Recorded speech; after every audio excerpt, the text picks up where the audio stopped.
হালাল স্বপ্ন পূরণের উদ্দেশ্যে কি উপায়ে দোয়া করলে আল্লাহর নিকট কবুল হওয়ার সম্ভাবনা বেশি থাকে? আপনার কোনো একটা বৈধ স্বপ্ন আছে, সুন্দর একটা চাওয়া আছে, অন্যায় কিছু না, এইটাকে আল্লাহর কাছ থেকে মঞ্জুর করাতে হলে আপনি কি করবেন? আমরা বেশিরভাগ মানুষ মনে করি দোয়ার এটা বোধহয় কোনো মন্ত্রের মতো, যে বিশেষ কোনো মন্ত্র শিখাই দিলাম, বললাম আর কাটাকাট হয়ে গেল। বিষয়টা সেরকম না।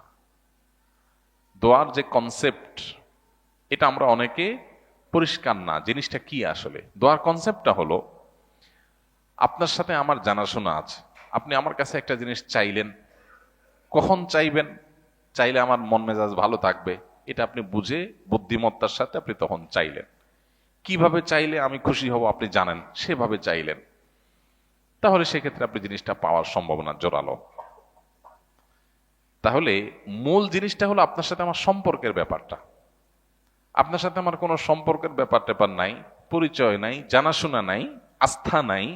আমি আপনাকে কিছু চাইলেই যে দেব সে ভরসাও আপনার নাই, কিন্তু আপনি এসে আমার সামনে একটা মন্ত্র পড়ে দিলেন আর আমি টপ করে আপনাকে দিয়ে দিব। বিষয়টা সেরকম না।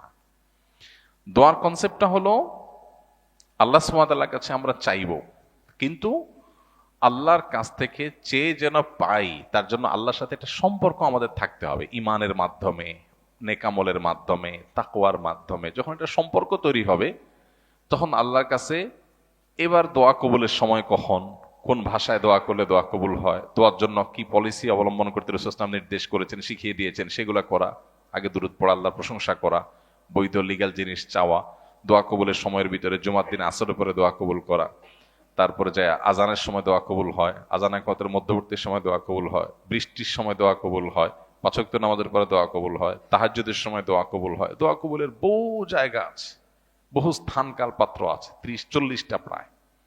এ নিয়ে আমাদের একটা ভিডিও আছে বড়, 30-40টা দোয়া কবুলের জায়গা হাদিসের আলোকে আছে। আপনি সেই জায়গাগুলোতে বিশেষ প্রায়োরিটি দিয়ে, আর এর বাইরেও জেনারেল টাইমে আপনি আল্লাহর কাছে দোয়া করবেন, কিন্তু মূল পুঁজি থাকবে কি, ওই যে আপনি আল্লাহর সাথে কানেক্টেড, আল্লাহর প্রতি বিশ্বাস আছে, আল্লাহ আপনাকে, আপনি সেটা বলতে পারেন, আল্লাহ আমি আপনার প্রতি বিশ্বাস রাখি, আমি ঈমান এনেছি, আপনি সমস্ত সমস্যার সমাধানদাতা, আমার বিশ্বাস আছে আপনিই পারেন।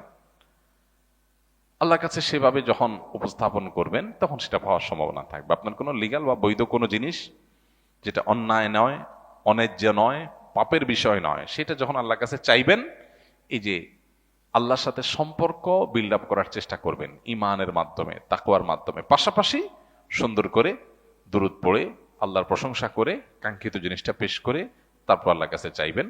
দোয়া কবুলের জায়গা যেগুলো বললাম সেগুলোতে বিশেষ প্রায়োরিটি করলেন, ইনশাআল্লাহ আল্লাহ তাআলা আপনার দোয়া কবুল করবেন। আল্লাহ তাআলা বলেছেন, উদউনি আস্তাজিব লাকুম, তোমরা আমার কাছে দোয়া করো, আমি তোমাদের দোয়া কবুল করবো। আল্লাহ ওয়াদা করেছেন।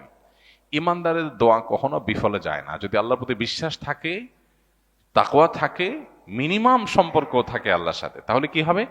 ইমান আনছেন, এর মাধ্যমে একটা সম্পর্ক আল্লাহর সাথে আপনার হয়ে গেছে, আল্লাহু ওয়ালিয়ুল্লাযিনা আমানু, কানেকশন হয়ে গেছে ইমান আনার মধ্য দিয়ে।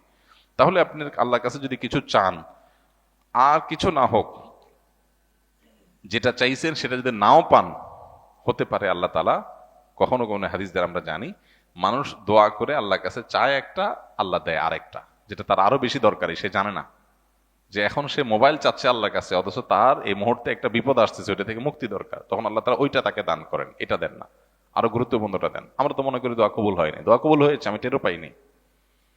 আবার এমন হতে পারে যে আল্লাহর কাছে আমি দোয়া করেছি, আমার তার বিনিময়ে দুনিয়াতে কিচ্ছু দেন নাই, আল্লাহ ওইটাকে রিজার্ভ রেখে দিয়েছেন, কিয়ামতের দিন আল্লাহ তাআলা আমাকে একটা কিছু দিলেন, বিনিময় দিলেন, ওই দোয়ার বিনিময়। বিভিন্ন হাদিস থেকে আমরা জানি যে এরকম বিনিময় দেখার পর মানুষ আফসোস করবে, ইস, দুনিয়াতে কোনো দোয়া কবুল না হয়ে আখিরাতে সব পাইতাম, ভালো হইতো। ওই তো দুনিয়াতে অল্প সময়ের জন্য ছিল, এটা তো অনন্তকালের জন্য। এই জন্য ইমানদার কখনো দোয়া করতে অলস হবে না, কারণ ইমানদার দোয়া বিফলে যায় না যদি সে শর্ত পূরণ করে দোয়া করে। শর্ত কি? হালাল উপার্জন, হালাল ভক্ষণ থাকবে, আল্লাহ প্রশংসা, নবীর প্রতি দুরূদ প্রেরণ করে তারপর দোয়া পেশ করবে, বিনয়ের সাথে দোয়া পেশ করবে, মনোযোগের সাথে দোয়া পেশ করবে, অন্যায় কিছু দোয়াতে চাইবে না, এগুলো শর্ত। এই শর্তগুলো মেনটেন করে আপনি দোয়া করেন, নিশ্চিত দোয়া কবুল হবে ইনশাআল্লাহ তাআলা। কাঙ্ক্ষিত জিনিস যদি নাও পান, আপনি নিশ্চিত থাকবেন যে এই দোয়ার মাধ্যমে আপনার অন্য কোনো কল্যাণ আসবে, দুনিয়াতে হোক আর আখিরাতে হোক। দোয়া কখনো বিফলে যায় না। দোয়া এমন একটা জিনিস, করলেই লাভ, না করলেই লস। আল্লাহ তাআলা আমাদেরকে সবসময় দোয়ার প্রতি মনোযোগী হওয়ার তৌফিক নসিব করুন।